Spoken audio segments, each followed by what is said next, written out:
स्वागत है आप सभी का एक बार फिर से मनी गेम क्लासेस में।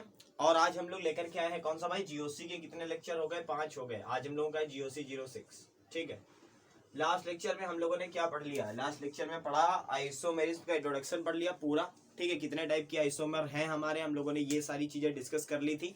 और साथ ही एक आइसोमर हम लोगों ने खत्म कर लिया था, दैट इज चेन आइसोमर, है ना। चेन आइसोमर तक हम लोगों ने खत्म कर लिया। थोड़ा सा क्या कर लेते हैं, रिवाइज कर लेते हैं कि लास्ट वीडियो में हम लोगों ने क्या पढ़ा। हम लोगों ने पढ़ा कि अगर आइसोमर की बात करें, ठीक है, तो आइसोमर दो तरीके के से है। पहला तो स्ट्रक्चरल बेस पर है, ठीक है, पिछली वाली में बहुत बढ़िया राइटिंग में है, वीडियो में लिंक डाल दूंगा डिस्क्रिप्शन में। अगर आप लोगों ने जीओसी का 5th लेक्चर नहीं देखा है, 5वां, तो जरूर उसे देख लीजिए। और उसके बाद में आप क्या करिए, उसके बाद में आप इस वाले वीडियो पर आइए। ठीक है, तो स्ट्रक्चर बेसिस पर था और दूसरा क्या था, अरेंजमेंट इन स्पेस। ठीक है, बस थोड़ा सा रिवीजन है ये, अरेंजमेंट इन स्पेस। स्पेस में अरेंजमेंट कैसा है, इस बेसिस पर क्या थे, इस बेसिस पे हम लोगों को पढ़ने थे आइसोमर। ठीक है, सबसे पहले हम लोगों को कौन सा पढ़ना था, चेन आइसोमर, जो कि हमारा कंप्लीट हो गया। दूसरा आज हम लोग कौन सा कंप्लीट करने वाले हैं, पोजीशन आइसोमर। ठीक है, आज ये पढ़ लेंगे। और कौन सा पढ़ लेंगे, फंक्शनल आइसोमर। कौन सा पढ़ेंगे, फंक्शनल आइसोमर को हम लोग आज ही खत्म कर लेंगे। ये दो तो आज ही कर लेंगे। चलिए, उसके बाद में अगर बात करें किसकी, कोशिश करेंगे कि हम लोग कौन सा पढ़ लें, मेटामर्स भी आज ही पढ़ लें। ठीक है, मेटामर या मेटामेरिज्म आज ही पढ़ लेंगे। अगर टाइम रहा और वीडियो चलती रही हम लोगों की तो टोटोमर्स भी आज ही करेंगे। ठीक है, टोटोमर्स। और उसके बाद में लास्ट कौन सा बचा आपका, रिंग चेन। ये थे जो स्ट्रक्चर बेस पे हमें पढ़ने थे। अरेंजमेंट इन स्पेस के बेस में हमें कौन से पढ़ने थे, जियोमेट्रिकल, और उसके साथ में पढ़ने थे ऑप्टिकल। ठीक है, जियोमेट्रिकल के बेस पे हमें कौन सा पढ़ना था, खाली कौन सा, सिस एंड ट्रांस, बस। बाकी जो थे वो हम लोगों के कौन से, जो सिस ट्रांस के अलावा थे वो हमारे 12th के कोर्स के ऊपर थे। इतनी चीजें पढ़नी थी जिनमें से ये हम लोग कंप्लीट कर चुके हैं। ठीक है, चलिए शुरू करते हैं किसको, पोजीशन आइसोमर को। तो चेन आइसोमर में हम लोगों ने क्या पढ़ा था कि डिफरेंट कार्बन स्केलेटन होता था। ठीक है, कार्बन स्केलेटन बदलता जाता था और उसी के साथ साथ क्या होते जाते थे, अगर 5 की चेन है तो कुछ देर के बाद 4 की चेन बची। ठीक है, और 4 के बाद 3 की चेन बची, ऐसा ही तो होता था। अब अगर हम लोग बात करें किसकी, पोजीशन आइसोमर की। ठीक है, बहुत जल्दी जल्दी पढ़ेंगे क्योंकि केवल आइसोमर पे हम लोग 5 लेक्चर नहीं बना सकते। समझ रहे हो ना बातों को, क्या कहने की कोशिश है। तो बहुत जल्दी जल्दी पढ़ाऊंगा, सारी चीजों को कवर करूंगा क्योंकि जीओसी के मेन पार्ट में तो अभी पहुंचे ही नहीं हम लोग। जब आइसोमर पढ़ लेंगे तब इंडक्टिव इफेक्ट आएगा हम लोगों का, पहला इफेक्ट। ठीक है, उसके बाद में हम लोग बॉन्ड फ्यूजन पढ़ना स्टार्ट करेंगे। तो अभी काफी हम लोग क्या है, काफी जीओसी में पीछे है। तो कोशिश करेंगे कि 2-3 लेक्चर में ही हम लोग क्या कर दें, आइसोमर को खत्म कर दें। तो पोजीशन आइसोमर की सबसे बड़ी बात क्या होती है, जल्दी जल्दी बोल रहा हूं ना, ठीक है, सुनते रहो जल्दी जल्दी मुझे। बहुत जल्दी वीडियो को 1.25 या 1.5 पे चलाने की कोशिश भी मत करना, नहीं तो कुछ सुनाई भी नहीं देगा। चलिए, पोजीशन आइसोमर की खास बात क्या है कि carbon chain is same, carbon chain is same. ठीक है, जबकि चेन आइसोमर में आप लोगों ने लास्ट वीडियो में देखा है कि पहले की चेन अगर 4 की ये थी तो थोड़ी देर के बाद क्या बची, ये बची, 3 की चेन बची। जबकि यहाँ पर क्या होगी, कार्बन चेन सेम होगी, बना लो दिमाग में, कार्बन चेन सेम होगी। दूसरी बात में चाहे कर लो Fg या कर लो सब्स्टिट्यूएंट, जो भी चीजें जुड़ी हुई होती है। सब्स्टिट्यूएंट में कौन से आ सकते हैं, क्लोरीन आ सकता है, NO2 आ सकता है, फ्लोरीन आ सकता है, ब्रोमीन आ सकता है, एक्सेट्रा। ठीक है, ये सारी चीजें। फंक्शनल ग्रुप आपको पता है क्या होते हैं, आयुपैक में पढ़ा चुका हूं। ठीक है, तो फंक्शनल ग्रुप और सब्स्टिट्यूट से जो आपकी जो कौन से जो ग्रुप्स जुड़ने वाले होते हैं, प्रेजेंट एट डिफरेंट पोजीशन, ये क्या करते हैं, ये डिफरेंट पोजीशन पे रखे हुए होंगे। चलो थोड़ा सा स्पीड कम करके समझाता हूं कि सबसे पहली बात क्या है कि कार्बन चेन सेम होगी। ठीक है, बिल्कुल भूल जाओ कि कार्बन चेन डिफरेंट हो, कार्बन चेन डिफरेंट हो गई तो चेन आइसोमर बन गया। ठीक है, फंक्शनल ग्रुप होगा या फिर जो भी चीजें साइड चेन में जुड़ती हैं वो कहां, अलग अलग जगहों पर क्या होंगी, प्रेजेंट होंगी। तो एक बात तो दिमाग में आ जाती है ना, एक बात क्या दिमाग में आ जाती है कि आईयूपीएसी तो इनका भी डिफरेंट होगा, आईयूपीएसी नेम इज डिफरेंट, ये तो कंफर्म हो गया। ठीक है, चलिए एग्जांपल देखते हैं, उसके बाद सोचते हैं कि क्या हो सकता है। अब एक बात सोचो, जैसे चेन पढ़ाए थे वैसे ये पढ़ो। मान लो हम लोग फंक्शनल ग्रुप यूज करने वाले हैं OH, इसको लेकर के डिस्कस करते हैं। तो मान लो लिया CH3OH, तो क्या हो सकता है, इसके साथ में कोई पोजीशन आइसोमर बन सकता है। जब कार्बन एक ही है तो पोजीशन आइसोमर बनने की कोई कंडीशन नहीं आती।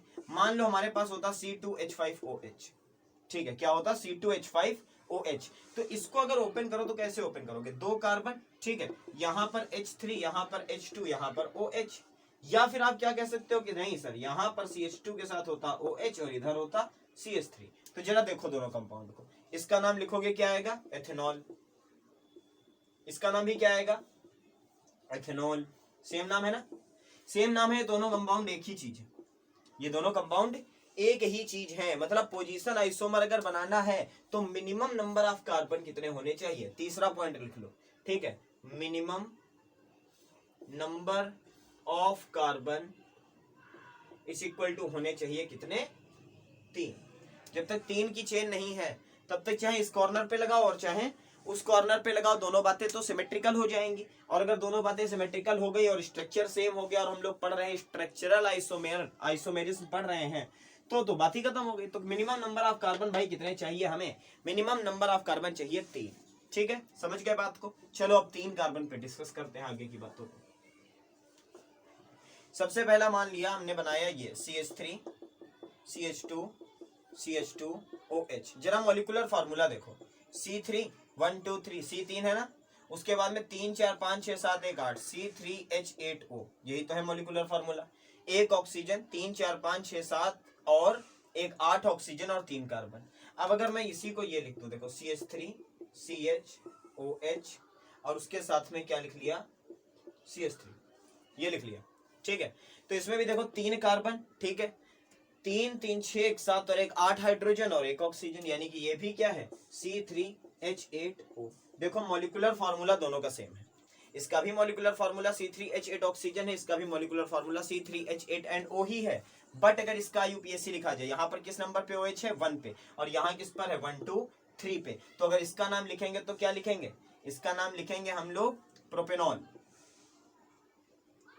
और इसका नाम क्या लिखेंगे, इसका नाम लिखेंगे प्रोप टू ऑल।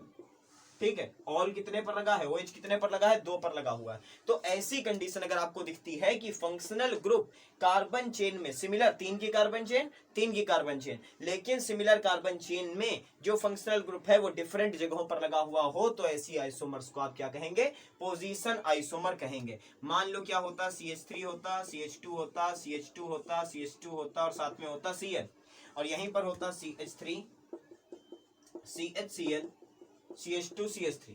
जरा मॉलिक्यूलर फार्मूला देख लो, 1 2 3 4 की कार्बन, 1 2 3 4 कार्बन, ठीक है। एक क्लोरीन है, एक क्लोरीन है, बस हाइड्रोजन बचे, काउंट कर रहा, 3 4 5 6 7 8 9, ठीक है, 3 4 5 6 7 8 9, सिमिलर है ना। बट इसका नाम कुछ और आएगा क्योंकि इसमें नंबर का कार्बन, क्लोरीन कहाँ लगा है, 1 पर, और इसमें क्लोरीन कहाँ लगा है, 2 पर। तो ऐसे आइसोमर्स को हम क्या कहते हैं भाई, पोजीशन आइसोमर कहते हैं। चलिए नोट करिए इसको, चलो भाई नोट करो फटाफट, हो गया, हो गया ना। चलो अगली कौन सी होगी भाई, फंक्शनल आइसोमेरिज्म। आसान है फंक्शनल, समझना भी आसान है क्योंकि इसका जो एरिया है ना, कहां कहां ये पाई जाती है, वो थोड़ा सा क्या है, कंजेस्टेड है। यानी कि आपको कुछ एक बात दिमाग में रखनी है और आप समझ जाओगे कि कहां पर आपको कौन सी चीज मिलेगी, ठीक है। फंक्शनल आइसोमेरिज्म, इसका सिंपल सा स्टेटमेंट है। क्या स्टेटमेंट है कि if molecular formula is same, if molecular formula is same but different functional groups are present, but different functional groups are present, ठीक है। कि सबसे पहली बात तो मॉलिक्यूलर फार्मूला तो सेम ही होना चाहिए, सिंपल सी बात है, लेकिन जो फंक्शनल ग्रुप है वो डिफरेंट होना चाहिए। बट डिफरेंट फंक्शनल ग्रुप क्या होना चाहिए, different functional groups are present, then this type of isomerism is known as functional isomerism. Clear, समझ गया बातों को कि मॉलिक्यूलर फार्मूला सेम होगा लेकिन फंक्शनल ग्रुप अलग अलग लगे हुए होंगे। तो बेसिकली ये कहां पाई जाती है, नोट कर लो कि एल्डिहाइड और कीटोन हो, एल्डिहाइड एंड कीटोन में पाई जाती है बढ़िया तरीके से, ठीक है। दूसरी कहां पाई जाती है, ये अगर हमारे पास क्या हो, एल्कोहल हो, एल्कोहल्स एंड ईथर्स, ठीक, इनमें पाई जाती है। तो सबसे ज्यादा अगर आपको इसके एग्जांपल्स देखने को मिलेंगे तो कहाँ मिलेंगे, एल्डिहाइड कीटोन के मिलेंगे, अल्कोहल और ईथर के मिलेंगे। चलिए एग्जांपल लेते हैं। मान लो लिखा CH3 CH2OH, अल्कोहल है ना, OH लगा तो अल्कोहल है। मॉलिक्यूलर फार्मूला है C2H34516 C2H6O, यही तो है C2H6O। और यहीं पर एक चीज लिख दी मैंने CH3 single bond O CH3, तो ये देखो है ईथर। ठीक, ये क्या है, ईथर है। क्यों, क्योंकि कार्बन ऑक्सीजन कार्बन की लिंकेज मिल रही है। इसका भी देखो क्या है, C2H6O।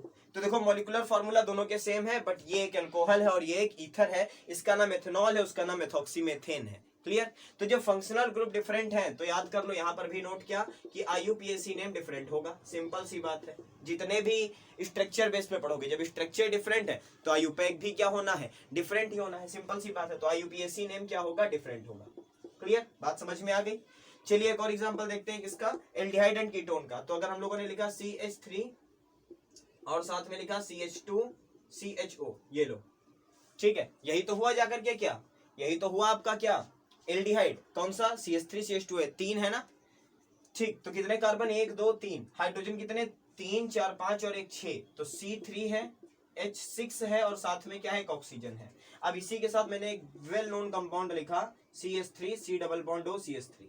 ठीक है, तो इसका जरा मॉलिक्यूलर फार्मूला चेक कर लो पहले। 1 2 3 कार्बन, तो C3, 3 और 3 हाइड्रोजन यानी कि H6, और बचा कौन सा, ऑक्सीजन। तो देखो C3H6 oxygen, C3H6 oxygen. But ये क्या है, ये एक एल्डिहाइड है। कौन सा, 1 2 3, 3 का मतलब प्रोपेन, और CHO लगा है तो अल, तो इसका नाम क्या होगा, प्रोपेनल।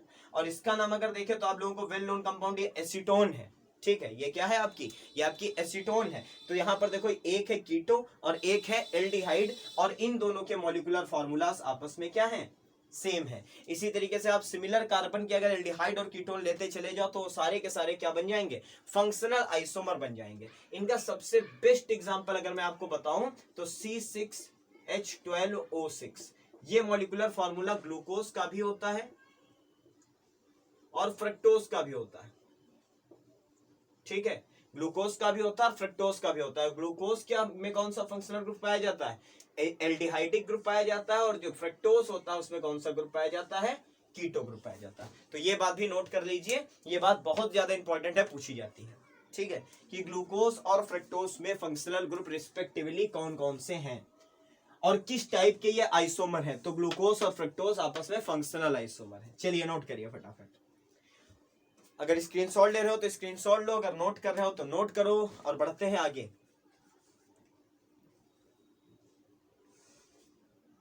चलिए 3 हो गए ना, चेन पढ़ लिया, पोजीशन पढ़ लिया, फंक्शनल पढ़ लिया। मैंने कहा था कि बाकी 3 को मैं क्या कर दूंगा, बाकी 3 को मैं इन्हीं से रिलेट कर दूंगा, स्पेशल केस बनाऊंगा। तो अगर आप ये 3 समझ गए हो, अगर नहीं समझे हो तो एक बार वापस से देख लो वीडियो को, और अगर समझ गए हो तो आगे बढ़ते और इन्हीं से रिलेट करके हम लोग आगे की चीजों को बहुत अच्छे से समझेंगे।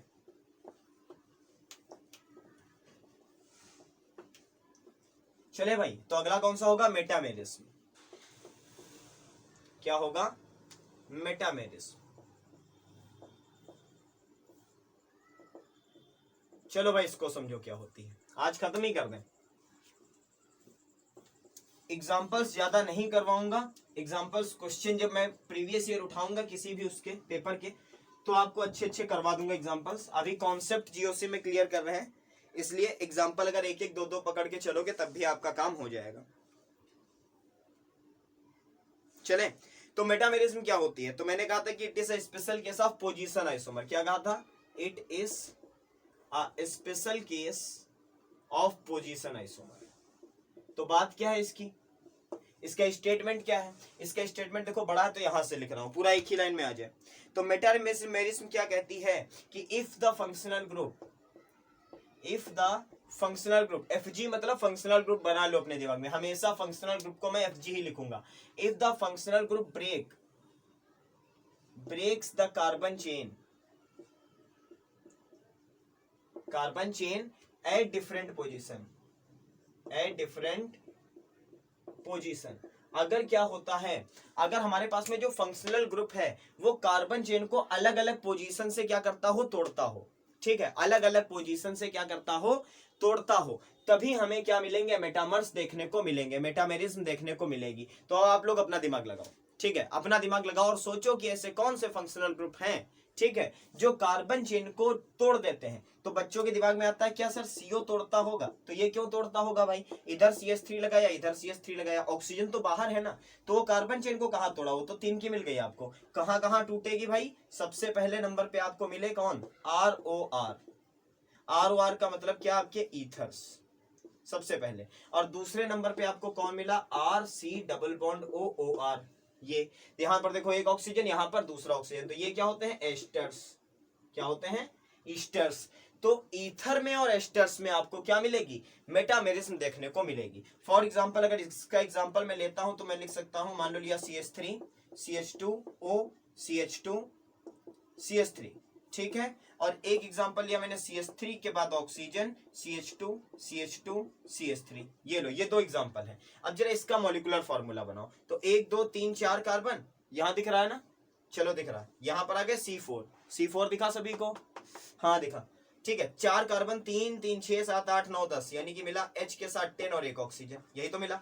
यहां देखो 3 3 6 7 8 9 10, तो 4 कार्बन तो थे ही, 3 3 6 7 8 9 10, यानी कि हाइड्रोजन भी मिले 10 और एक ऑक्सीजन। लेकिन इसका नाम क्या होगा, इसका नाम होगा एथॉक्सी एथेन, एथॉक्सी एथेन। और इसका नाम क्या होगा, इसका नाम सब लोग कमेंट बॉक्स में कमेंट करो फटाफट, उसके बाद मैच करो, ठीक है, कमेंट बॉक्स में कमेंट करो, वीडियो को पॉज करो, कमेंट बॉक्स में कमेंट करो और मैच करो इससे कि सही है कि नहीं। ऑक्सीजन को दिया कम वाले को, तो नाम आ गया मेथॉक्सी, और इधर है 3 कार्बन यानी कि प्रोपेन, मेथॉक्सी के बाद प्रोपेन, ये नाम आया, ठीक है। चलिए अब एस्टर की बात करें, एस्टर की बात करें तो क्या कर ले भाई, मान लो हमने लिखा पहले क्या, CH3 CH2 C double bond OO, और उसके बाद में क्या ले लिया, उसके बाद में लिख दिया CH2 CH3, ठीक है, एक ये चीज बनी हुई है, देखिए अपने सामने।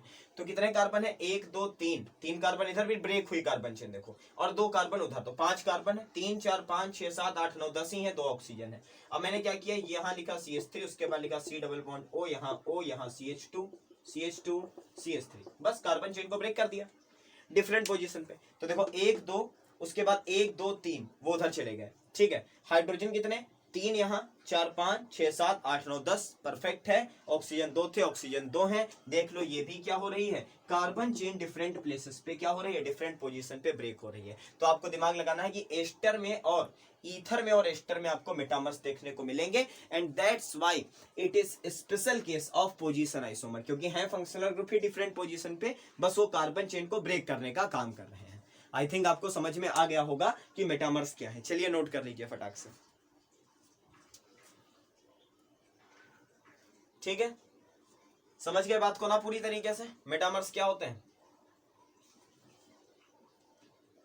अब बचे आपके दो पढ़ने, एक तो बचा टॉटोमेरिस पढ़ना और एक बचा क्या, एक बचा आपका रिंग चेन पढ़ना, ठीक है, दो बचे हैं। चलिए टॉटोमर्स तो हो जाएंगे आज, क्योंकि टॉटोमर्स को पढ़ाने में टाइम लगता है थोड़ा सा, कोशिश करता हूं नोट हो गया हो तो आगे बढ़े, ठीक है। वैसे 18 मिनट की वीडियो हो गई है, टॉटोमर्स पढ़ाऊंगा तो कम से कम कितना टाइम लगेगा, 6-7 मिनट तो ले लेगी वो, क्योंकि वहां पर आपको हाइड्रोजन लीविंग पढ़ानी है। एक आइडिया दे देता हूं, बाकी आगे पढ़ाएंगे, चलो ये कर सकते हैं, ठीक है। अगर हम लोग बात करें किसकी, अगर बात करें किसकी, टॉटोमेरिस्म की, तो बेसिक आइडिया क्या है इसका। अगर आप लोगों ने इसको पढ़ा होगा, कभी भी पहले पढ़ा होगा, या आप इंटरमीडिएट में हो और ये वीडियो देख रहे हो केवल अपनी आइसोमेरिज्म को रिवाइज करने के लिए, तो आपने केवल यहां पर क्या पढ़ा होगा, कीटोइनॉल, इसका एक और नाम है, क्या नाम है, कीटोइनॉल आइसोमेरिज्म, यही तो नाम है इसका, ठीक है। तो कीटो मतलब सबको पता है ना क्या होता है, कीटो का मतलब होता है ये, ठीक, और इनॉल का मतलब क्या हुआ, इनॉल मीन्स क्या हुआ, खुद दिमाग में बताओ। इन ऑल, इन का मतलब डबल बॉन्ड, ऑल का मतलब OH, यानी कहीं डबल बॉन्ड हो, ठीक है, और डबल बॉन्ड के बाद आपको क्या मिल जाए, OH मिल जाए, तो इसे क्या कहेंगे, इस फॉर्मेट को कहोगे इनॉल, और इस फॉर्मेट को क्या कहोगे, कीटो, यही तो कहोगे। तो अगर हमारे पास क्या होता है, अगर हम लोग एक हाइड्रोजन को, बहुत ध्यान से सुनना कीटोइनॉल को समझने के लिए, अगर हम लोग एक हाइड्रोजन को डिस्प्लेस करके, समझना बात को, एक हाइड्रोजन को डिस्प्लेस करके कीटो से कहां आ जाए, इनॉल में आ जाए, तो इस आइसोमेरिज्म को टॉटोमेरिज्म कहते हैं। अब दिमाग में आता है कि क्या सर केवल एक केस के लिए टॉटोमर्स पढ़ जाते हैं हम लोग, तो केवल एक केस नहीं है, इसके कई सारे केसेस और पाए जाते हैं। जैसा इसका एमाइड और इमिनॉल की फॉर्म भी देखी जाती है, एमाइड एंड इमिनॉल, ठीक है। इसके साथ में एक और फॉर्मेट है इसका, दैट इज ऑक्साइन नाइट्रोसो, ऑक्साइन नाइट्रोसो, ठीक है। तो ये वाला ग्रुप, जो पहले वाला ग्रुप है, वो दूसरे वाले ग्रुप में कन्वर्ट होता है, ठीक है। और कैसे कन्वर्ट होता है? केवल एक हाइड्रोजन की वजह से। किसकी वजह से? केवल एक हाइड्रोजन की वजह से। इसलिए मैं कह रहा हूं कि भाई इसमें जो हाइड्रोजन है आपका वो लीव करता है, तो क्यों? पहले तो रीजन समझे कि लीव करा तो क्यों करा। लीव करा तो जाकर के दूसरी जगह ऑक्सीजन के साथ में जुड़ कैसे गया, ये चीज समझे। उसके बाद देखें कि कितनी फॉर्म इसकी पाई जाती होगी, कितनी फॉर्म इसकी पाई जाती होगी सोल्यूशन में, एक साथ इक्विलिब्रियम में होंगे ना, कीटो एंड इनॉल एक दूसरे के साथ इक्विलिब्रियम में अगर देखे जाए तो कितना परसेंटेज इसका होगा, कितना परसेंटेज इसका होगा। इसलिए थोड़ा सा टॉटोमर्स को हम लोग क्या करेंगे, नेक्स्ट वीडियो में क्या कर देंगे, डिस्प्लेस कर देंगे, अगले वीडियो में पढ़ेंगे बहुत अच्छे तरीके से। तो आज हम लोगों ने कौन कौन सी चीजें कर ली? आज हम लोगों ने पोजीशन को रिवाइज कर लिया वापस से, किसको? चेन को। पोजीशन पढ़ ली पूरी, फंक्शनल पढ़ ली पूरी, और मेटामर्स को पूरा कर लिया। अब बचे कौन से? Tautomers and ring chain. इसको पढ़ने के बाद लेक्चर नंबर कौन सा लग जाएगा भाई? ये कौन सा पढ़ रहे थे? लेक्चर 6 पढ़ रहे थे। लेक्चर नंबर 7 में ये दोनों हो जाएंगी। और लेक्चर नंबर 7 में ये दोनों के साथ में मैं क्या कर दूंगा, आपको एक आइडिया और दे दूंगा, किसका? सिस ट्रांस का। मतलब ओवरऑल मैं करना ये चाहता हूं कि आपको लेक्चर सारे देखने पड़े, ठीक है। अब इसको आप मेरा दिमाग कह लो कि आपको सारे लेक्चर्स में दिखवा के रहूंगा, कैसे भी दिखवाऊं। तो मैं जो भी अगला लेक्चर स्टार्ट करूंगा उसका थोड़ा सा बेसिक आइडिया लास्ट लेक्चर में दे दूंगा। तो अगर आप पिछला लेक्चर नहीं देखोगे तो आपको लेक्चर आगे के समझ में नहीं आएंगे, ठीक है। तो आप लोग सारे लेक्चर्स देखिए, ठीक है। मैं बना रहा हूं आपके लिए 20-20 मिनट, आप देख नहीं सकते हो क्या? तो आप देखो, आपका ही फायदा है, सारे के सारे टॉपिक आपको क्लियर होते हुए मिलेंगे। और 21 मिनट की वीडियो, ये वाली लगभग 22 मिनट की वीडियो बनी है, छोटी सी वीडियो है, पूरी देखिएगा। अगर अच्छी लगे तो अपने दोस्तों के साथ शेयर भी जरूर करिएगा, ठीक है। जो बहुत जल्द मिलता हूं आपसे अगले वीडियो में, तब तक के लिए थैंक यू सो मच।